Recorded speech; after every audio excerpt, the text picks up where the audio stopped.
Good morning. I'm going to do a complete setup of my Duromax generator shed. Get everything connected, show you around, show you what I've done.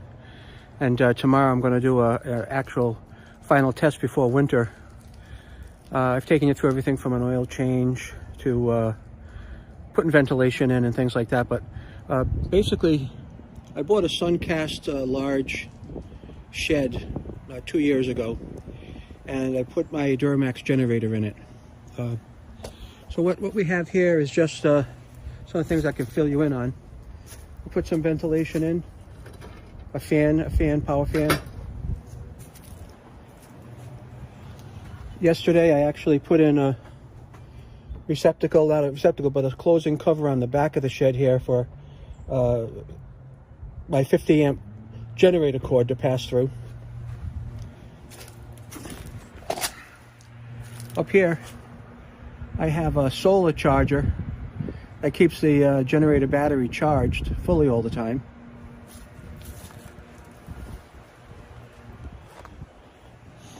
And on this side, this is the receptacle I use to pass through my gas line to the gas hookup. So let's open this up, show you the inside, what we got going on here.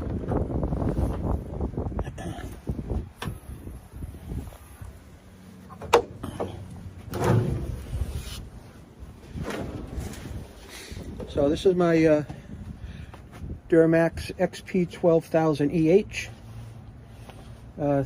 I converted it to natural gas with a natural gas regulator that is fed straight off of the propane hose that was going to propane before. I have a 30 amp receptacle and a 50 amp receptacle. Now on the outside of the house, over here, as you can see, right there is a 30 amp receptacle. And right behind the generator I put in last weekend a 50 amp receptacle.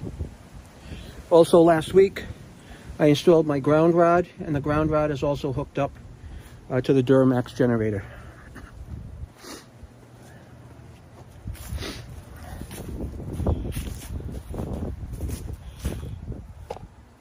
I'm going to start by connecting up my gas line. I also have a temperature gauge mounted on here, which broadcasts to the inside. You see that mounted on the wall.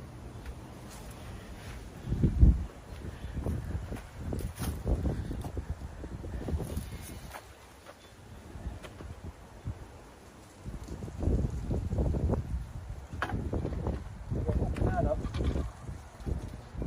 Push my gas line through.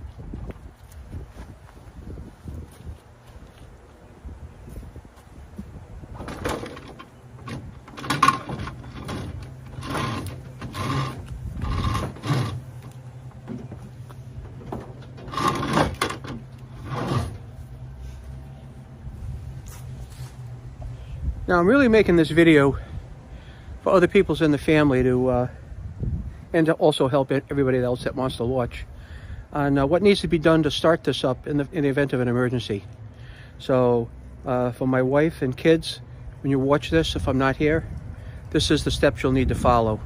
I'm just taking my time with it so that you have it fully documented.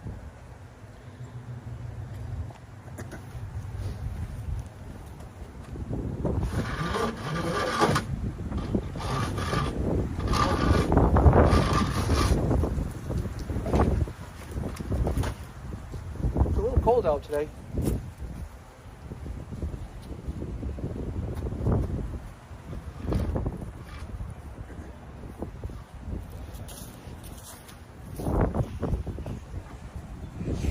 And I have a gas pipe that's coming out of the house, which you can see down there, and it's a quick connect.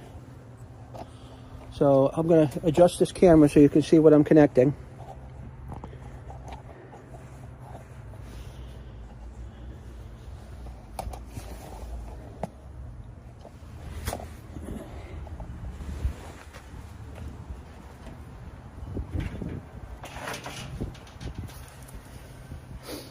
This is a with a plug in the end of the quick connect. There's also one on this end, and that's what the end of it looks like. So all you have to do is pull this collar back, just like any other quick connect, and just push it in like this.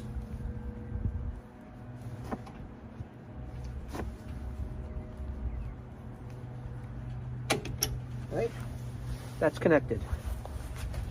Give you a good look at it. And that's what has to be done there. So right now we have the natural gas connected. And what I did also here inside the generator shed, I lined it with cement board for heat. I put a couple of extra pieces of cement board behind the muffler back there. All right. Now let me get my 50 amp cord. I've never done this yet.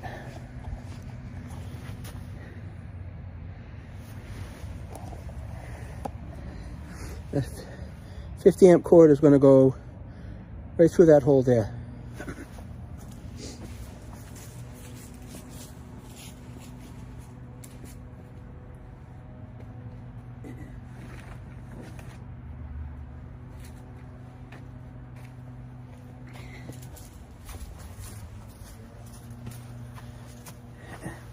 Now the 50 amp cord is very heavy.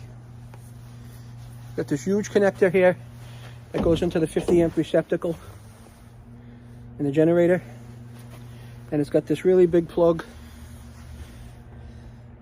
that goes to the house connection. So we're going to start by feeding this through that box into the house connection. Go open that up.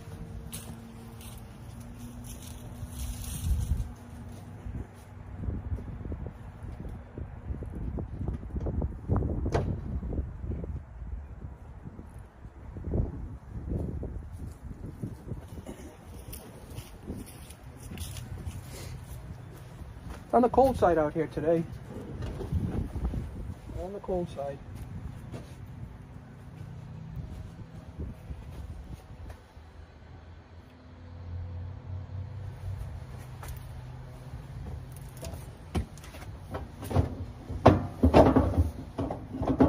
I'm just going to push it through the cover right now.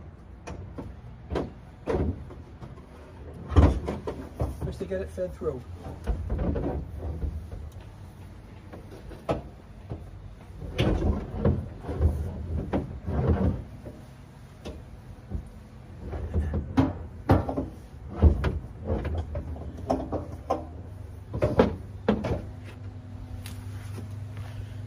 So I showed you that I had a 30 amp feed and a 50 amp feed.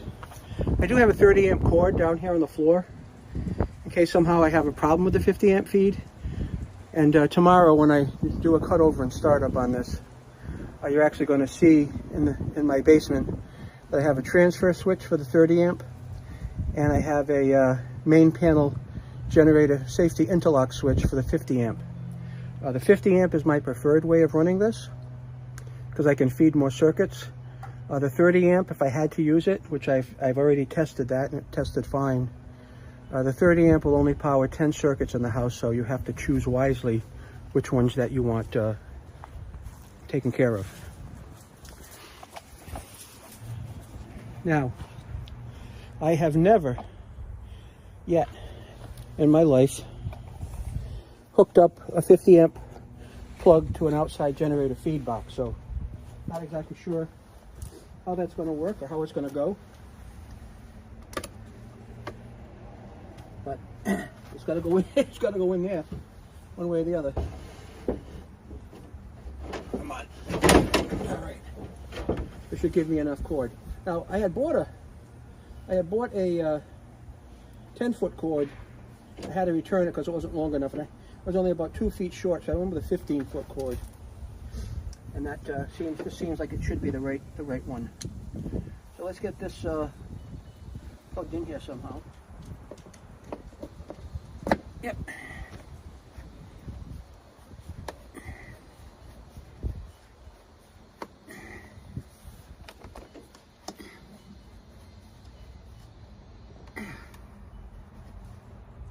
That was easier than I thought it would be.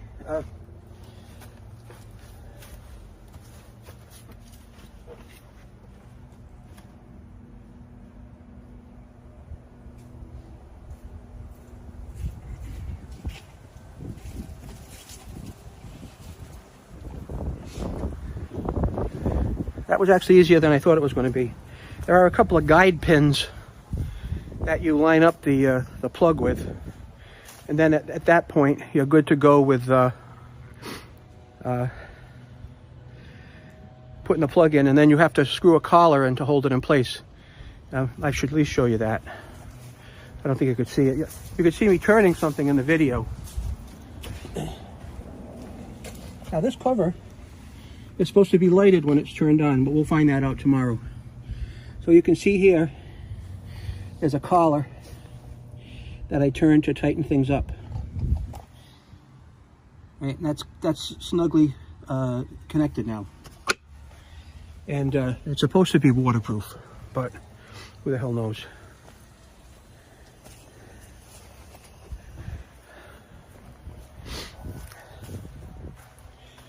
Now it does look like I have enough of a situation here and the cable left over where I can get down here and actually get it plugged into the generator. And I do. So I'm just going to uncoil this a little bit. Of course, the fact that it's cold out doesn't help much here. Yeah. And get this plugged in. Oh dear, that's one stiff cable because of the cold and the fact that it's so big. I probably should have put this in first, but live and learn.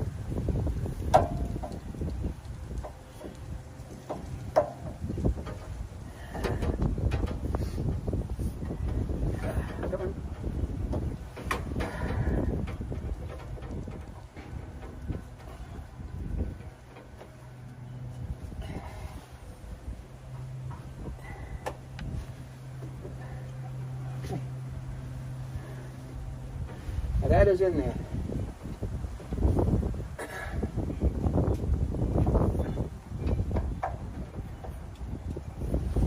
So that is my hookup. This used to be a dual fuel generator, and now I've actually got rid of the propane connection, and I've gone over to a natural gas connection with that natural gas regulator. That's the end of the video for today. I'm going to leave everything connected.